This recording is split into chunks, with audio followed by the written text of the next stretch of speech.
I've been thinking about you a lot lately. Like, what have you been up to these days? I wonder if you sleep alone, if you live alone. I wonder what your flesh tastes like. I've been keeping tabs on you lately. Actually, I followed you home last night. Of course, you didn't see me. I made sure of that. And I didn't come inside. I just wanted to see you. Sometimes I wonder about us. Like, would you recognize me after all these years? Would you have recognized me then? Did you ever think about me the way that I've thought about you? I think I'm in love with you. I worry about you a lot lately. Like, what would I do if someone else found you and crawled into your bed at night? You really ought to make your Facebook profile private. While you're at it, you might consider changing your Instagram settings too, and your LinkedIn profile. I've been parking across the street from your office lately. I'm between jobs at the moment, and all I really want to do is spend time with you. Sometimes I catch a glimpse of you through the window. I've taken to running a similar route to you in the evenings. I still do my best not to be seen, though. I wouldn't want you getting the wrong idea. I've been thinking about cannibalism a lot lately. Like, how could someone do such a thing? What drives them? And how have cultures throughout human history been okay with and even practiced it? And what does human flesh taste like? I do worry about you being alone all the time, though. And maybe you'll see me tonight, and we'll all have our answers.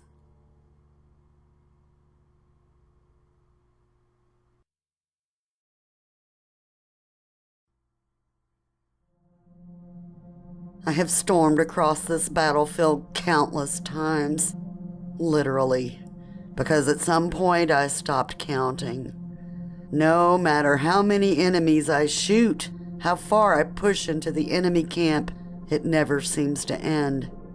Either I die or the darkness breaks over my squad, and I find myself again in the same place from where we have launched our attack. I do not know if we are trapped in something of a time loop, or if I died and am now enduring my own personal purgatory. I fought this battle so many times that I forgot the name of my fellow soldiers, the name of my family members, my own last name. I still remember my first name, Clive, but only because it's carved into the dog tag I wear around my neck. But I do not remember anyone calling me that. In the distance, I hear the bombs hit the ground. The impacts of the mortars are much closer, and the first shots from the rifles of our enemies have already struck down the first members of my squad. I know if I get shot, it will start all over again. But I still hope for a way out. And I pray to my Creator that He will have mercy and release me from this hell.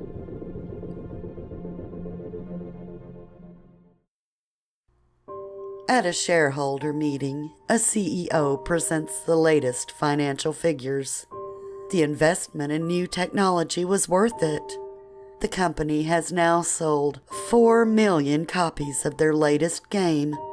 The press and fans praise the game, especially for the innovative and adaptive enemy AI. Computerized, lifelike, intelligence, 5th edition.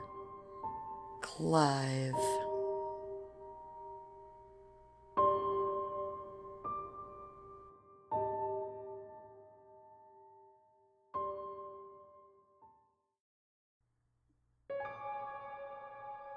The bar was closed and Morris hadn't had a bite all night.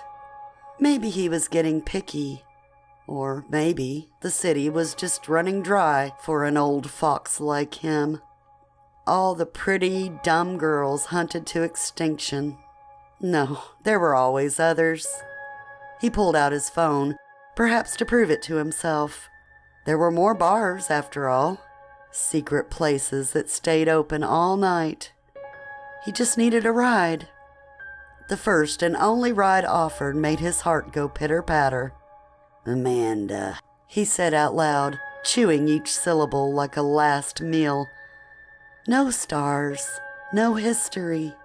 A little lamb, all alone on a Tuesday night. She was there in 2 minutes, driving a little green Japanese thing and waving through a tinted window. Morris helped himself, diving into the passenger seat. "Lovely night, isn't it, Amanda?" The girl frowned, her eyes dancing ever so slightly in her skull. "I think you're supposed to be in the back seat." No, I get sick in the back." She was small and maybe a little plump for his tastes, but the face was good.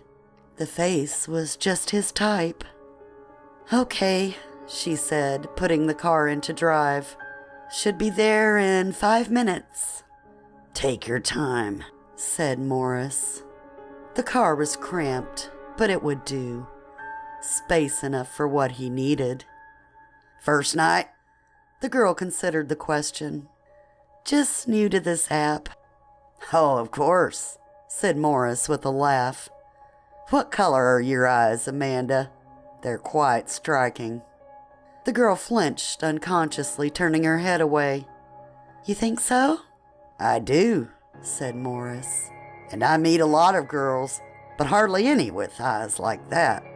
"But some?" Now Morris flinched, more out of surprise than anything. "One or two." The girl nodded. "My sister has eyes just like mine." "I wouldn't mind meeting her then. I bet she's just as pretty as—" Morris looked out the window. He hadn't been paying attention to the road, only Amanda. "I think you're going the wrong way." They pulled to a stop outside an abandoned warehouse. "You've already met my sister," said the girl, killing the engine. "I don't think you've met the rest of my family, though." 5 men came out of the warehouse, followed by 2 women. The men carried baseball bats and big, heavy wrenches. The women looked just like Amanda, an older version and a slightly younger version, both with those same striking eyes. Morris could just about laugh. "Wasn't sure which app you used, so I signed up for them all," said the girl. "You know, I could have killed her," said Morris, voice rising as the panic slowly crept in. "I didn't, though." The men reached the car, yanking open the passenger side door. "Don't worry," said the girl as they dragged a screaming Morris out onto the pavement. "We won't make the same mistake."